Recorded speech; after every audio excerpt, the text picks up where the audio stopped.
সব বিষয়ে দারুণভাবে ওয়াকিবহাল থাকতে ভালোবাসেন তৃণমূলের এই নেতা।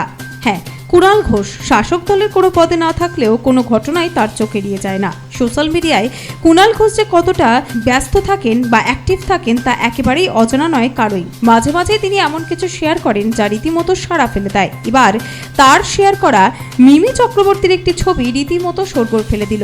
রসায়ন তৈরি করা হলো যে এবার কি মিমির প্রেমে পড়েছেন কুণাল ঘোষ, এমনই কিন্তু প্রশ্ন উঠে আসছে।